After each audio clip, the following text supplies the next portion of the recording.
ശ്രീമാൻ K Karunakaran Keralam മുഴുവൻ അറിയപ്പെട്ടത്? 1967 കാലത്താണ് അദ്ദേഹത്തെ കേരളം അറിയപ്പെടുന്നത്. അദ്ദേഹം മാളയിൽ നിന്ന് മത്സരിക്കുന്നു, അദ്ദേഹം വിജയിക്കുന്നു. രാജ്യമാസകലൻ കോൺഗ്രസ് പരാജയപ്പെട്ട കാലമായിരുന്നു 1967. ഇന്ദിരാഗാന്ധി അധികാരമേറ്റെടുത്ത ഒറ്റ വർഷം മാത്രമേ കഴിഞ്ഞിട്ടുള്ളൂ. എല്ലായിടത്തും കോൺഗ്രസ് പരാജയപ്പെട്ടു. ഇന്ത്യ രാജ്യത്ത് നിയമസഭയിൽ എന്താണ് നമ്മുടെ സ്ഥിതി? കേവലം 9 അംഗങ്ങൾ മാത്രമാണ് അന്നുണ്ടായിരുന്നത്. മാളയിൽ നിന്ന് ശ്രീമാൻ കെ കരുണാകരൻ അടക്കം. ആരാണ് പാർലമെന്ററി പാർട്ടി ലീഡറാകേണ്ട? LOP, leader of opposition. ചർച്ച നടന്നു. അന്ന് അലക്സാണ്ടർ പറമ്പിത്തറ എന്ന് പറഞ്ഞ സീനിയർ നേതാവ്, അദ്ദേഹമായിരുന്നു അന്ന് പ്രതിപക്ഷ നേതാവാകേണ്ടത്.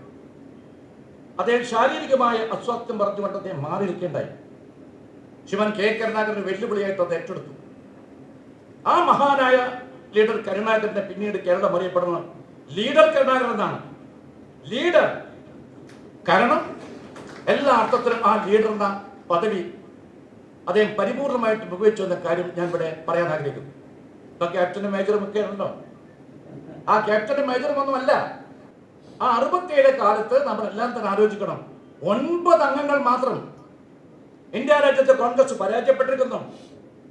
അവിടെ നിന്നാണ് കോൺഗ്രസ് വളർന്ന് ഇന്നത്തെ നിലയിലേക്ക് എത്തിയതെങ്കിൽ അതിന്റെ പിന്നിൽ പ്രവർത്തിച്ച ചാലക ശക്തി ആരാണെന്ന് ചോദിച്ചാൽ നമുക്ക് അഭിമാനത്തോടെ പറയാൻ സാധിക്കും ശ്രീമാൻ കെ കരുണാകരനാണ്.